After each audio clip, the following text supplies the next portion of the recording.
Good afternoon. How are you? Well, we've got a rainy day here. Thomas Jefferson is explaining himself, and it is that we've gone from high 80s and 90s to 51 degrees today. And it feels a little chilly, in part because there's no sun and there's a little bit of wind. But it's still nice to be out. I don't know if you had this feeling, but when I was a kid, they seem to be ubiquitous, those yellow raincoats, those stiff raincoats, but they did keep you dry. And I remember going to class in grammar school and listening to the rain outside, and the lights were never strong enough inside the classroom, so it was all kind of a special feeling. And today is a little bit like that, although I'm not wearing a yellow raincoat because it's not raining right now, and it may start. And my house, the light is fine. So I think there's been a lot of talk about, well, Hope Hicks, how she lost her way. And it is amazing how Trump attracts these people who are empty, unfulfilled, ambitious, without standards, without direction. And in her case, Hope, and we could have hoped she'd be a better person, Hope had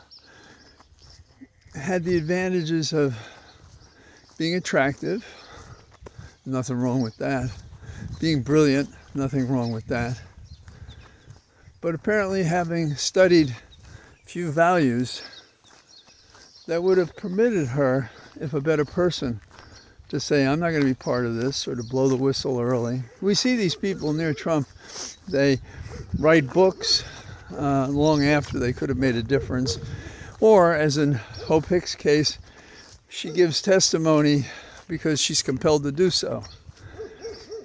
On the Hill, in the grand jury, and now at a trial. So, what about us folk out here? How are we different? Because we recoil from who she is, what she did. And I think the answer could be found in a book I read a long time ago, during that period when we read about the nihilists, Camus.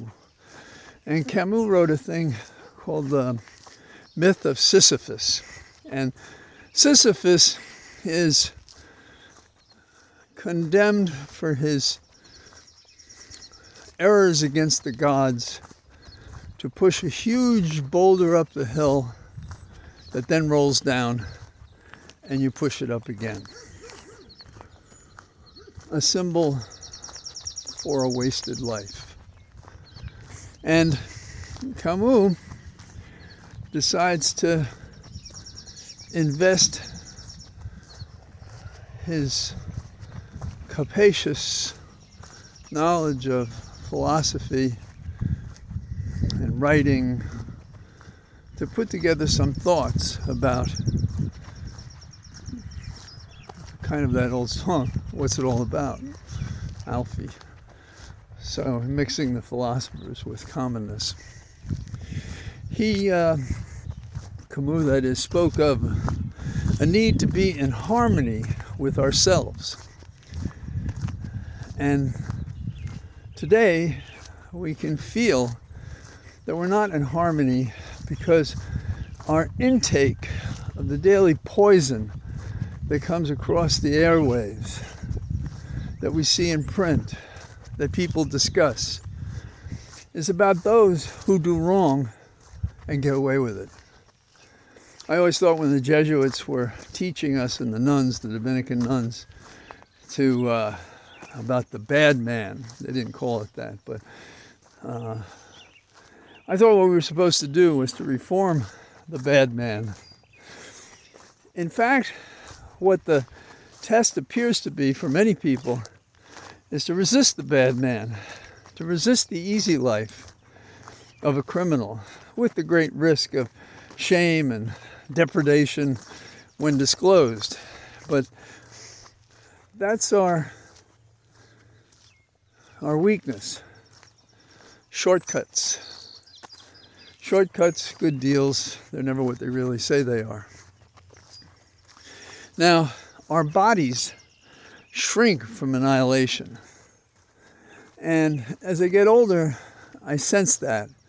That is, when small and larger things affect you or the people you care about, you resist it.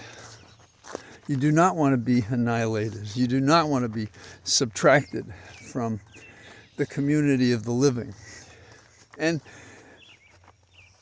I think we, as Camus says, we live before we think. And we,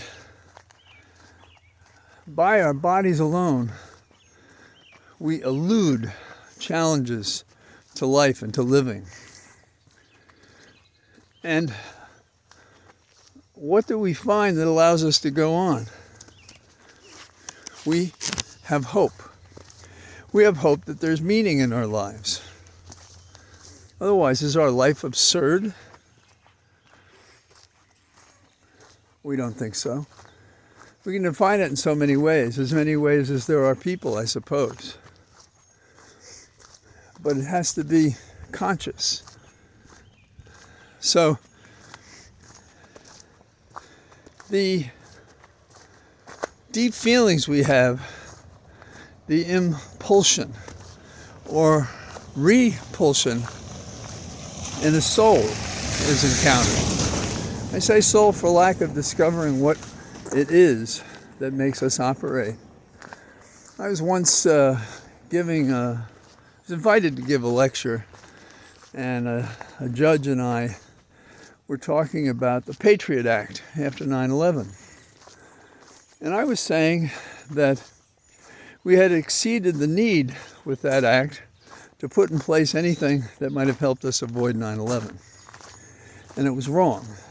And we were, again, being encouraged to give up our rights, our freedoms, our privacy for fear.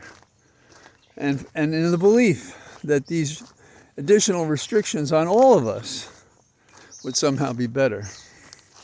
And I suppose it was a friendly remark, but not completely friendly. Somebody got up and said, "John, your problem is you live too much in your head." Now, so was that an appeal to not think at all, perhaps? Can you think a thing too much? I suppose. But if there's a deficit here, it is that we don't think enough about things. So by our impulsion or repulsion, we define ourselves. We come upon a question, the why. Why are we here? What do we do? It's our awakening. And when we have that awakening, we no longer want to roll some stone up a hill again and again and again and again, treating our life as a boring exercise, a punishment. We don't want that. Now, is that a price we would pay for contradicting a God? I think we should contradict all the imaginary images that are everywhere. How ironic that the first commandment, have no false gods before you. Find a true God and tell me about that. And I don't mean to mock religions, if that's your myth. Just don't impose that nonsense on me. So when we have this recovery over anxiety, over the mundane, over the boring, what do we seek? Well, Camus said we seek the familiar. We seek clarity. We look for the thing that says to the soul of our being, I know that. So, how can I tie this together for Hope Hicks and for Trump and for the world we live in now? And we all know it. We're taking vacations, short ones, long ones, limiting the pollutant comments of the day that divide an audience with a large group. Now, it doesn't matter. What did he do wrong? That's okay. See, nothing matters to these people because that's their defense. If we all decide nothing matters, then nothing matters and chaos abounds. So, what is the program that sets us up for a life of meaning? I think of it as thoughtware. This is my thought. Camus wasn't thinking in those terms in those days because there was no software, much less thoughtware, although he was quite a thoughtful man. Entertaining, insightful, powerful, properly celebrated in his time, in my opinion. So what is that software? If you have a value by which you have a standard,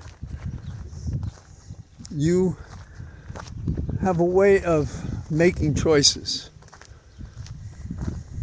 Hope Hicks had no values. Hope Hicks was a shining example of a person you're sympathetic to who had no values. She didn't care if the man she supported for president in 2016 had said grab a woman's private parts. She didn't care if he slept with people, if it would affect the election. No, you just run out and deny it. And then the fax or email message that she got, it was accompanied with a transcript of the Access Hollywood tape. She had no value. And she's a minor player compared to those with worse and no values at all. So if you have a starting point of comparing what your conduct should be, you're in a superior position in life, in my opinion. What about myth? Well, not you nor I, nor any sensible person wants to be Sisyphus, rolling a huge object up a hill that rolls down, that you roll up the hill again. So what is that? Is that not trying to modify the 9-to-5 life? The get up, shower, shave, etc., leave, go to work, come back, wondering what you're doing. Now, it's a luxury to be able to modify that. And the question is, how do you enliven a life in which you're only rolling stones uphill and uphill and uphill? So you need a myth. Now, to go from Camus to Joseph Campbell, he said the way to think of life is as a grand opera.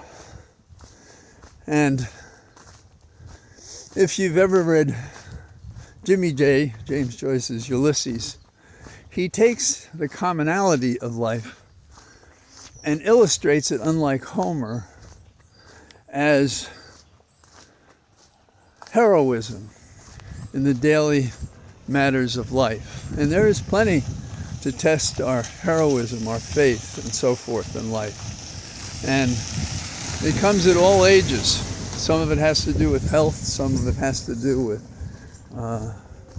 the unforeseen conflicts with fellow man and woman, those kinds of things, a myth to get through life. And the myth is a guide, like our values. It could be the heroic myth, even though what you're doing is not what some superhero does.